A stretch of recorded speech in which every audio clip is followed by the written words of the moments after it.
Hey, what's up, beautiful people?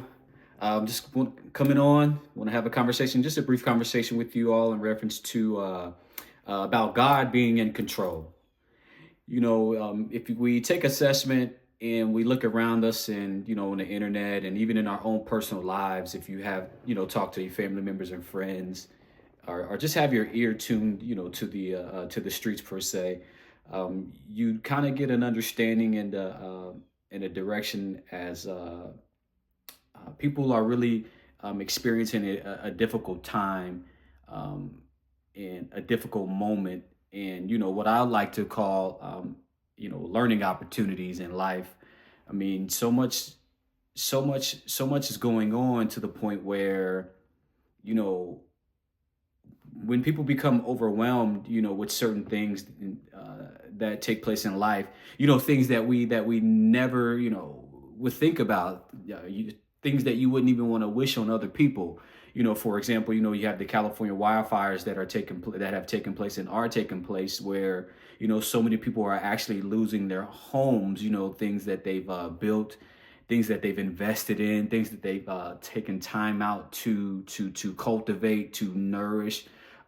They've developed and have so many memories of their livelihoods in one particular place, meaning their homes, as we all do. We have pictures of family members. We have, pieces of furniture that we have bought, or we have, things that have been given to us by people that we really love and value that may not be with us anymore. And when those things get destroyed, and are no longer with us, that's a difficult place for somebody to be in their life. That's a place where it can either make or break somebody that's maybe on the fence in regards to their faith and their belief in the outcome and the circumstance that they're faced with can be so extreme and so challenging, to where the direction and the light and the clarity of what's next can be like so clouded and jaded that that individual may seek a different route that is not necessarily what we would consider as the positive route or the correct route.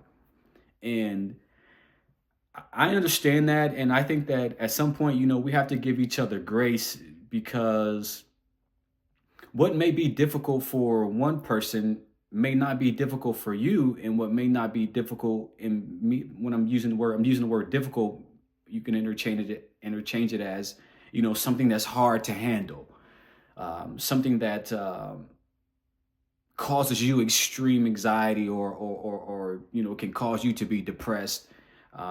So because we're all individuals, something may affect me different than it affects you, and that's understandable, and that's a worthy notion and a worthy cause. And so what I'm trying to say is that we gotta take that into consideration. I mean, just because something may be going on in California that may not affect us, but that could have the possibility, or there could be a possibility of that happening in our own backyard and happening to us.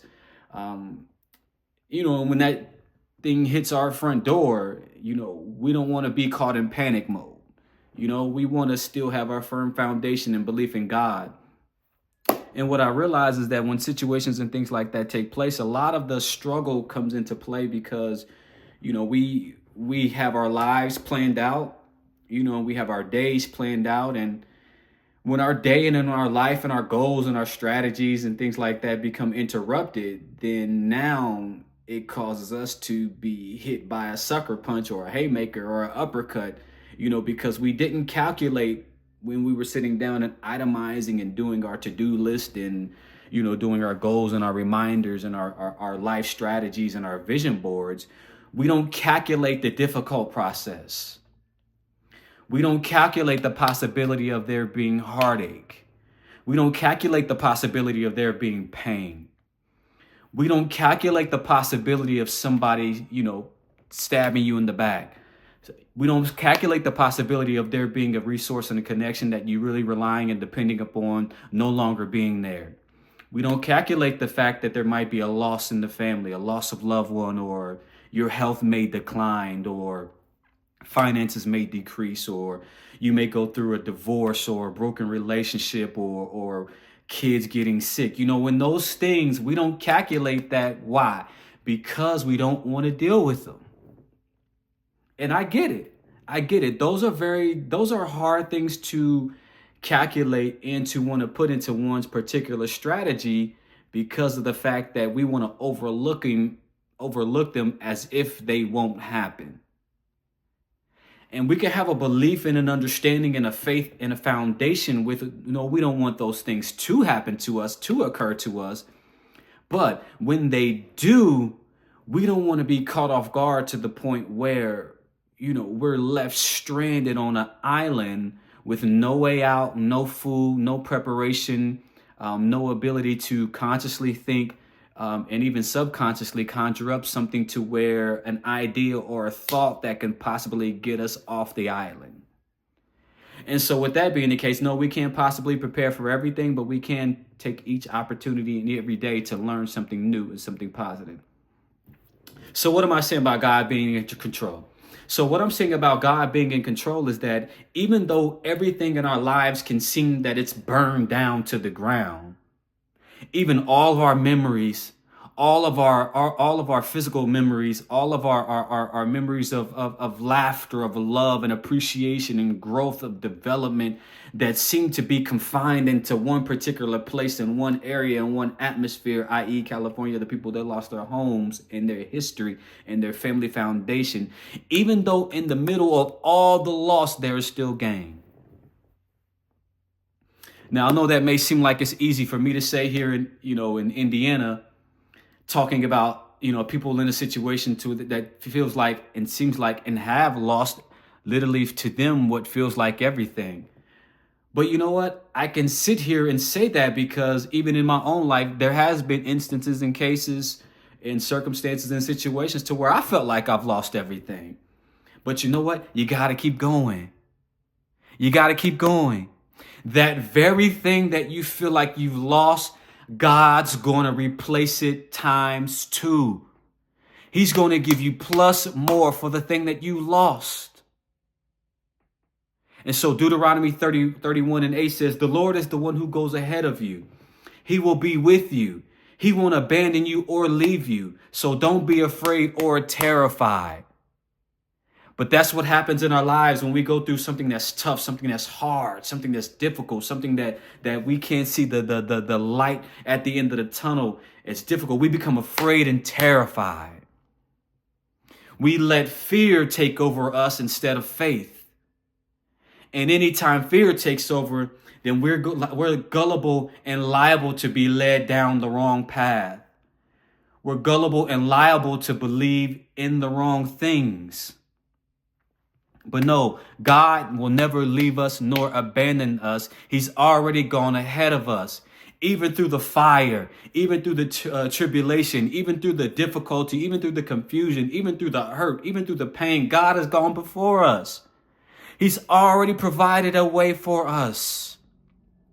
Now, because we're spiritual beings living out a human experience, we have to go through human things. But at the end and behind all of the human things is the spiritual battle.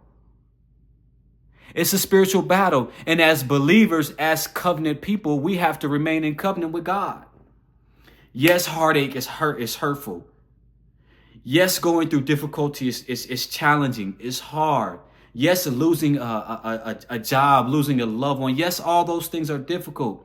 But you know what? God is still in control. And because he's still in control, you and I can stand firm on the foundation and the belief that it's going to get better. It's going to get better. It's going to get better. I can't wait to hear the testimonies that you're going to have about your better. Right now, you may not be able to see it. Right now, you may feel clouded. You may feel jaded and disgusted and frustrated. But you know what? Through that frustration, through that jadedness, and through that difficultiness, and through that cloudiness, God is with you. God's with you. God's with me. He's with us through our moments and times of weakness. He's with us through our moments and times of difficulties. God is just not a God of the valley. He's just not the God of the high heels. He's just not the God of when that's the God that's with us when everything is going great. God is with us when in the low moments. He's with us in the high moments. He's with those in the medium moments. God is always with us. So don't lose hope. Don't lose faith. Don't give up on it all. Don't throw in the towel. Don't just say, forget it. I know it's hard. I know it's tough. I know tomorrow is difficult. But you know what? The Bible tells us don't worry about tomorrow. Let tomorrow take care of itself. Worry about right now. Worry about how you're going to take your situation, your circumstance, whatever it is, how difficult and how hard and challenging it may be. Surrender and give it over to God. Let that be your worry. Let that be your worry on how you're going to give it over to God. And when you do, I promise you that worry is going to decrease. Because now God is going to transfer and he's going to take your worry off of that challenging thing that you've been faced with and that difficult thing that you're faced with, and it's going to turn into worship. We're going to go from worry to worship. and brothers and sisters, that's the place I want to be in. That's the place I'm going to want to be in. I'm not saying we're never not going to worry. I'm just saying when we get into those moments of worrying, let's give that over to God and let God take those moments of worry to worship. And we can give God all the thanks. We can give God all the honor. We can give God all the praise. We can give God all the glory. Why? Because it doesn't belong to us. We're just stewards, stewarding over the things and the blessings that God has allowed us to be blessed with. And because he is the blesser of the things that we're stewarding over, we can now in return to him the favor that he's due in our moment of weakness, in our moment of lack, in our moment of hurt, in our moment of pain, in our moment of difficulty, in our moment of confusion, to say, God, you know what? I can't see the way out right now, but I know you've already provided a way. And because you've already given me a way of escape, I don't got to keep worrying about that situation.